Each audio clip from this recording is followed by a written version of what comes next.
You might be waiting for something to change. You might be waiting for something to happen, a miracle, a blessing, anything for you to actually change and do something. But honey, nothing is going to happen.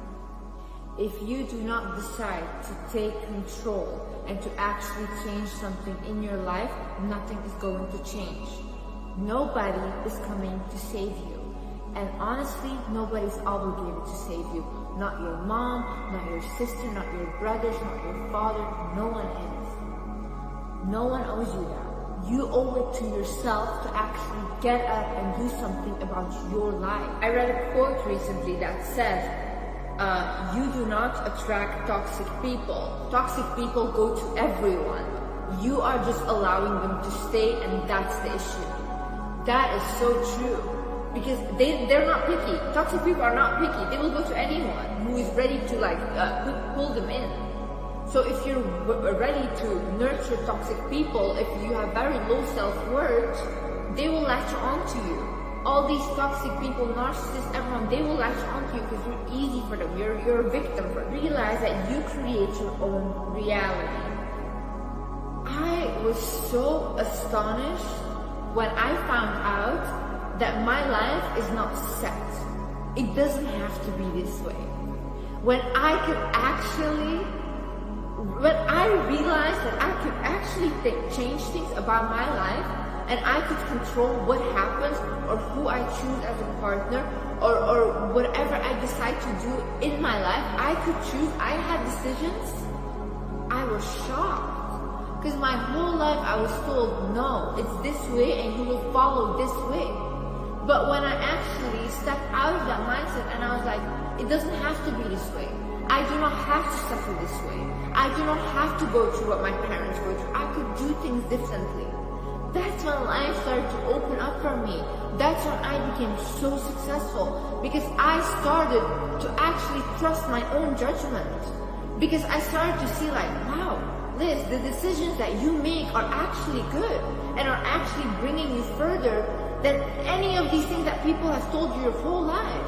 If we could all get into a group and we should all throw our problems in a pile, everyone would take their own problems and run.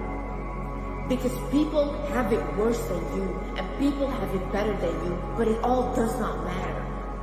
You can create the best life for yourself if you decide that you are going to create the best life for yourself up in your mind. Do what others are not doing.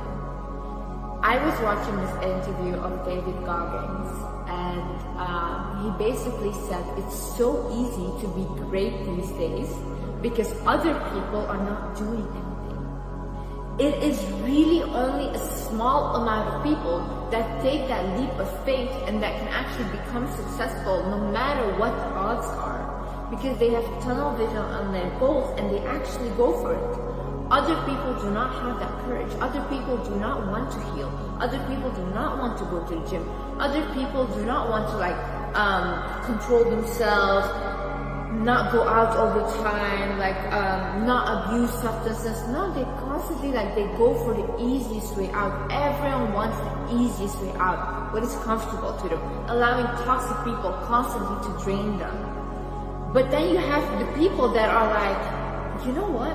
I don't want any of this anymore. I am actually going to do what's best for me, and I'm actually going to start taking responsibility for what is happening in my life. You do not need to prove yourself. I grew up in an environment I constantly needed to prove myself to my parents, constantly. I constantly needed to reinforce that I was a good child. I was doing great. I was not lying, constantly again and again. So when I grew up, I did that. The same with my friends. I did, even when I started off on social media, with my people that were criticizing me, I would argue with them, prove that I was right. But I realized I don't need to prove anything to anyone. I know in myself that what I'm doing is a good thing. That is good enough. I don't need to prove anyone anything, oh, this is what I meant, whatever. No.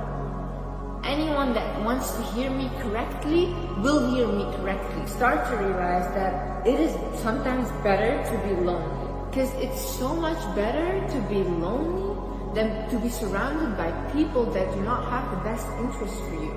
Choose discipline over motivation. Motivation means nothing to me. Motivation can maybe 1 day, 2 days, 1 week maybe, it will linger around. Then you have to rewatch the motivation again because you needed it again, It means nothing. Discipline. That's how people become successful. Discipline. You do the things because you're like, you know what, this is my goal, I have to do it. Do you guys think that I actually want to go to the gym all the time? No, not at all. Do you guys think I want to do yoga? No, not at all. Do you guys think that I want to read books all the time? Not at all. Even like I'm starting to learn a new language. You think I want to do that? No, not at all. I don't want to do any of that. But see, I can choose to not do it and be a loser. Or I can actually be like, no, you know what, I'm a winner and I'm going to do things even though I don't feel like it. Surround yourself with winners. By this, I do not mean surround yourself with only successful people that have money, whatever. No. You know what winners are? It's people with a winner mentality. People that can actually say, hey, you know what, maybe today I am not there, but I am going to get there. People that actually uplift you. People that actually are like, you know what, Liz, let's go. Like, let's do this. That is a winner mentality. People that don't crumble by one single thing that happens and they're like, oh no, I'm done, I'm never gonna do it again. No. You have to start to look for every good thing in every situation. That's why I tell you guys, when somebody leaves my life, enters whatever, or like I always think like, okay, it was not meant to be, I need protected. God is protecting me from people, or God let this person enter my life to teach me something. I really always look at the positive in every single thing. So another thing I want you to do is ask yourself, what is another way I can view my situation? Okay, so basically there is this thing that you can do. Try to literally, when you are in a situation of, again, like self-pity or feeling sorry for yourself constantly, get out of your body, right? And look at yourself as an outsider. Look at yourself in the way you're behaving, when you're beating yourself up. And look at yourself and see yourself doing that to yourself. How does that feel? Ask yourself, what advice would I give a loved one about the situation? Most of the times when we give a loved one advice about the situation, we try to encourage them so much and we say, hey, you'll get out of this, you'll get better. Like we lift them up, right? But when it's about us, no, we can't do that. Because it's weird, it's cringy. We need to be humbled. It's narcissistic. It's not. Whatever works for you is good. Whatever that is. If it means looking yourself in the mirror and talking to yourself nicely, good. If it means hugging yourself, good. Literally.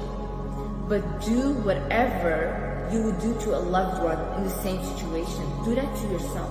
I want you to realize you are not your trauma. You are not your trauma. I used to think, right, when I was growing up, oh, I am a person, I don't have self-control. I'm an aggressive person because I always yell at my siblings, whatever, I lash out. I'm literally, like, I am this kind of person, right? But then, now I can sit back and realize, no. That was my defense mechanism towards what happened with me. I am not that person today. Because I actually healed what was done to me. And I know how you may think that it's unfair, that whatever happened to you, you don't want to deal with it because you feel like, why should I deal with something that I didn't do to myself? But honestly, if there's one thing in my life that was so liberating, it was actually going to therapy, actually starting healing myself. You guys don't get it, like what you went through, that doesn't have to be your life. I promise you, if you start believing in yourself, if you start speaking up for yourself, and if you actually start caring for yourself, you will thrive on a whole different level.